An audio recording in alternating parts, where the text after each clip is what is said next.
This is your First Alert Weather Breakdown, a deep dive into how weather works, with meteorologist Jake Lambright.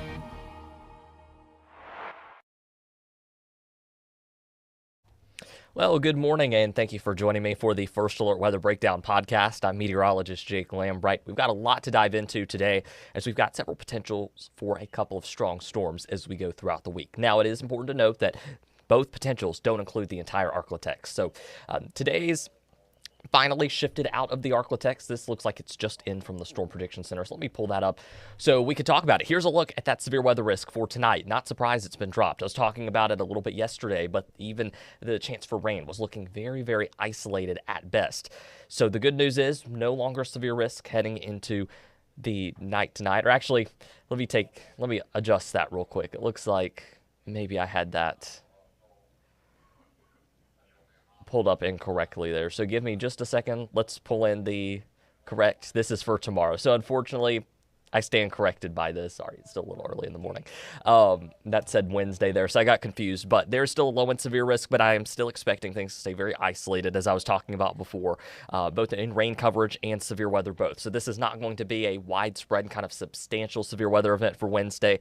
However, especially if you're in that yellow shaded area, that's going to be along and north of I-30. We've got the risk for a few stronger storms during the day, or during the evening and overnight hours tomorrow. In fact, let's kind of take a look at things here on future radar. You'll notice maybe a couple sprinkles out there early tomorrow morning. Most of us, though, going to stay dry, just dealing with some cloud cover. We'll actually see some clearing by the afternoon. And then really after sunset's where we start to see some of that rain move in. Let me use my little pointer tool here. You'll notice that there is a good bit of kind of isolated shower coverage out there, but really out of all those isolated showers, there's the potential for maybe 1 to 3 of those to become stronger. So not looking at widespread severe weather. Even the isolated rain will impact very small areas. So if you're along and south of I-20, you're really not going to see much in the way of rain at all, period, tomorrow. And then if you're along I-30, the chance of a severe storm or stronger storm is low. It's not zero. If we do see a stronger storm, damaging winds and hail will be the main threats. The tornado threat tomorrow is not zero, but it does stay much lower compared to the threat for wind and hail, which is also pretty low as well. All right, I do have some new information to catch you up to speed with whenever it comes to Friday's severe weather outlook, and this is kind of a mess, so let me clean this up real quick, because it looks like it's got today's severe weather outlook overlaid on it as well. Let's filter that out. All right, here's a look. Again, Friday severe weather outlook, and this actually includes more of the Arklatex, basically the western half of the Arklatex included in a slight risk for severe weather on Friday.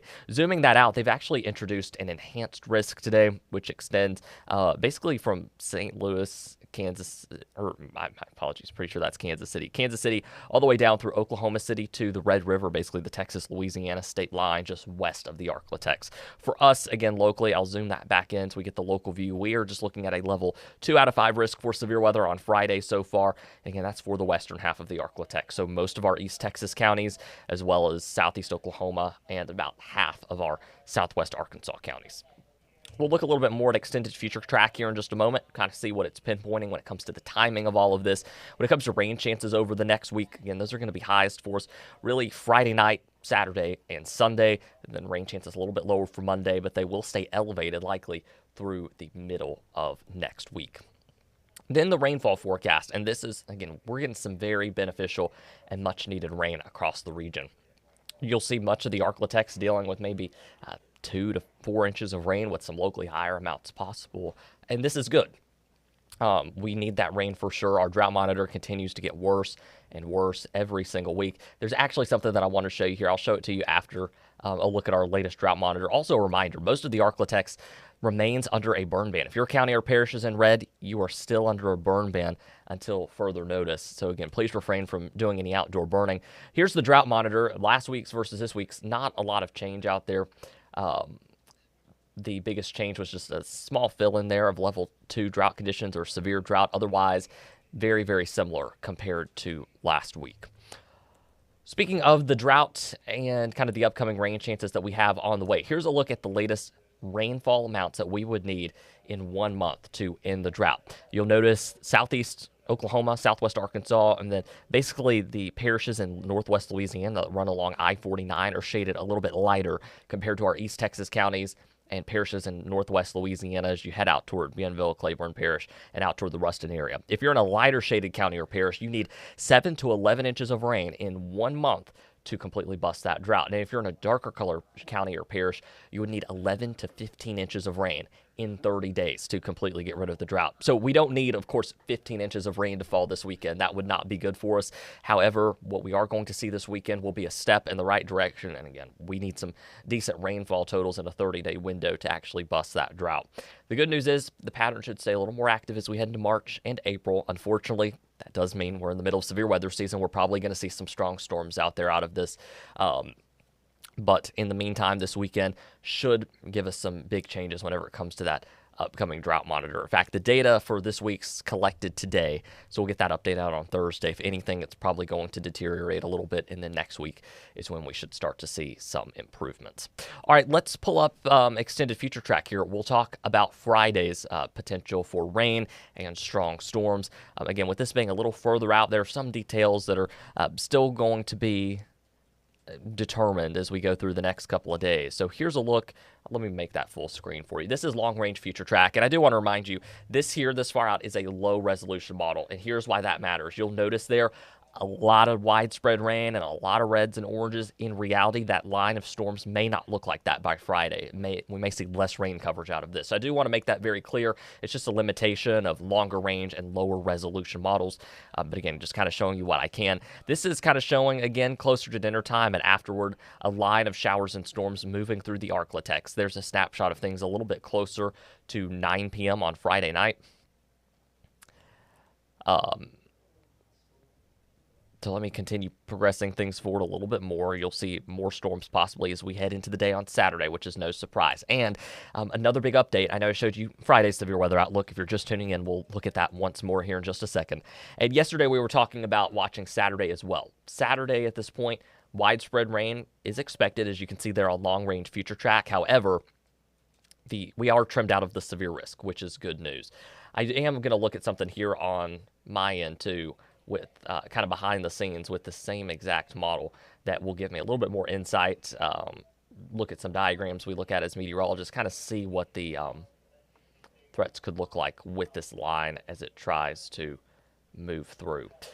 So the latest European model kind of shows similar, and really, I mean, there's the chance for maybe a spin-up tornado, but it does look like with this, the tornado potential may remain low, which of course would be great news for us here across the Arklatex. Looking here at what yesterday evening's had to show. And, I mean, it's kind of being consistent there. So we'll have plenty of storm energy. This isn't like the last severe weather event where we had the ingredients needed for a few spin-up tornadoes, which we did see, but not, you know, we had a lot of wind shear. We didn't have a lot of energy. That's what we call high energy, low, or high shear, low energy setups. This is not the case here.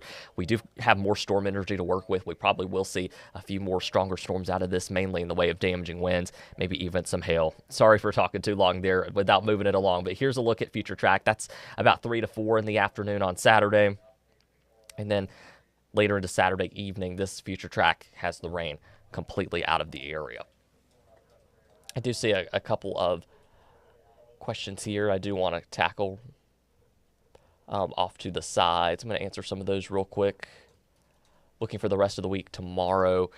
Yes, so tomorrow there is a low-end severe weather risk. I'm not expecting much, maybe a strong storm or two north of I-30. Otherwise, most of us will probably be pretty dry tomorrow. It's really as we head into Friday night and into the weekend where we've got the better chance for a few stronger storms. In fact, for those just joining me here, we will take a look at tomorrow's severe weather outlook and then Friday's real quick. I'll kind of catch you up to speed with the latest. So here's a look at Wednesday's severe weather outlook, specifically for Wednesday evening into Wednesday night.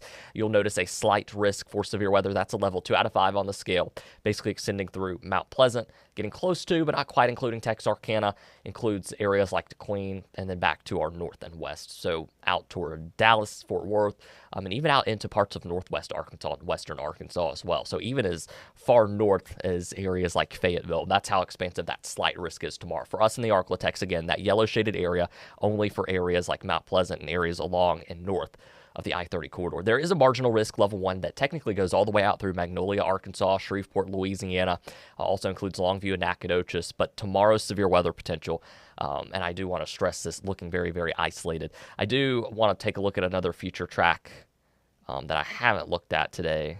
It's not the one that I showed. And I do think this one's probably doing a better job painting the picture that we could see tomorrow. So let me back this up and kind of show you what to expect tomorrow, because I do like what this is showing. I am a little bit more in agreement with this given the conditions that we have. So this is Wednesday. This is tomorrow evening, 6 p.m. And you will notice, let me actually adjust this real quick so I can draw on it. We'll go back out. Critical times tomorrow, we'll look at, for us in the Arclitect, 6. We'll go out to 8. We'll do that kind of 10 to 11 p.m.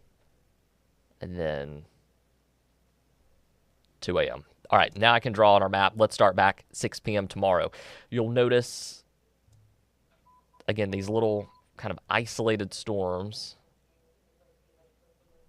That's kind of what I wanted to get at there. You can see these isolated storms. These are just outside the Arclitex, and these will impact very small and localized areas at once. We're talking, less than the size of a county, more than likely, unless you're in one of the smaller ones like Camp County or Morris County out there in northeastern Texas. Very small storms, damaging winds and hail will be the main concerns with storms like these as they move across areas north of I-30. You'll see more of those isolated storms, impacting, again, very small areas north of I-30. That's about 8, 9 o'clock tomorrow evening. And then from there, the threat winds down about midnight and beyond. After that, things are quiet. You'll notice if you're south of I-30, you may not see a drop of rain. More than likely, you will not see a drop of rain. Any kind of isolated rain south of I-30 is going to stay very, very confined and impact very, very small areas. Again, the best threat for a strong storm tomorrow is going to be along north of I-30. I'm going to be here. I'll be watching it, tracking with you. I'll be hopping on here on our live stream if needed to track out some of these storms. And then the other severe potential I'm watching, of course, will be Friday evening, Friday night. That's where we have more of the Arclitex included in a slight risk for severe weather. That's a level 2 out of 5. We only do level 2 and level 3 this far out. So you can see the western half of the Arclitex included in a slight risk for severe weather. And then there's actually a level 3 enhanced risk to our northwest, including areas like Oklahoma City, Fayetteville, going all the way back into Kansas City. So a pretty large enhanced risk area that you see. Again, for us in the Arclitex, though, the western half just included in that slight risk, which is a level 2 out of 5 on the severity scale. I do want to see if I have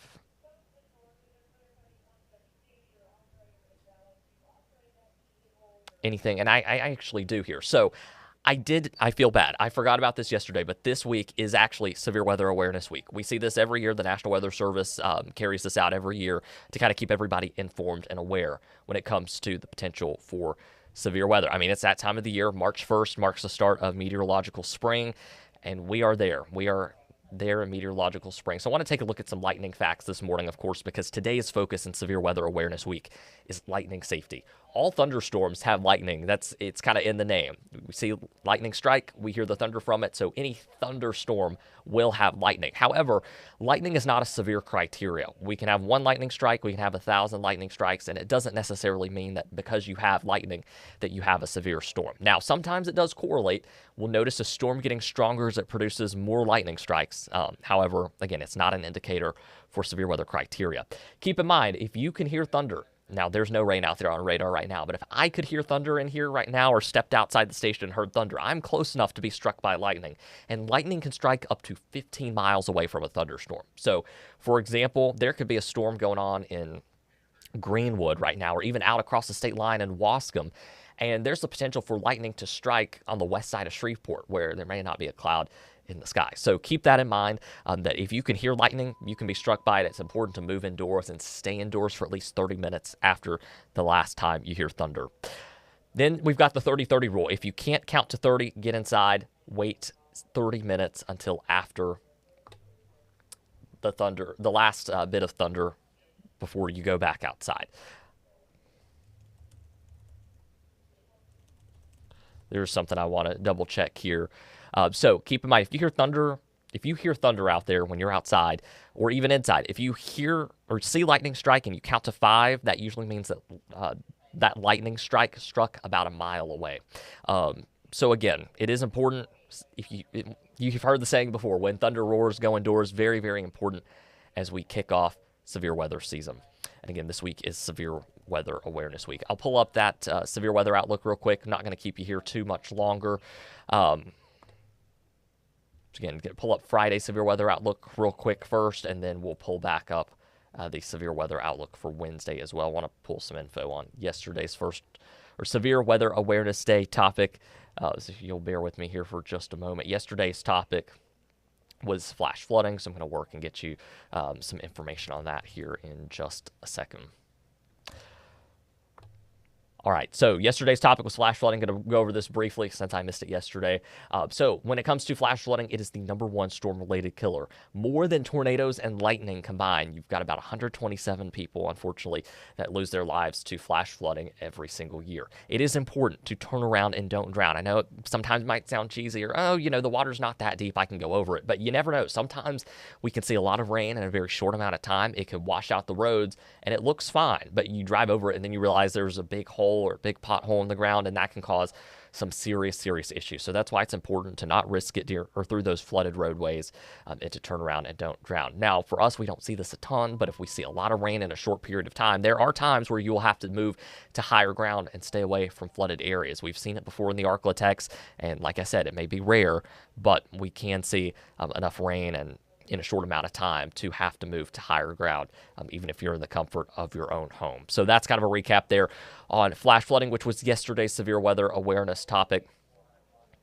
But yes, again, tomorrow watching for the potential of some strong storms as well, especially near north of I-30. I'll have some more for you on that coming up today at noon. I'm going to go ahead and hop off here for the morning, but I do appreciate you joining me. We'll have more information throughout the day on our newscast and also on our website, ksla.com. You click that weather tab at the top. We'll have the latest forecast videos for you there. And of course, we'll also have some more for you later on this afternoon on our social media platforms. All right. Thank you so much for joining us, and I will see you coming up on our streaming platforms and on the air, KSLA News 12 at noon.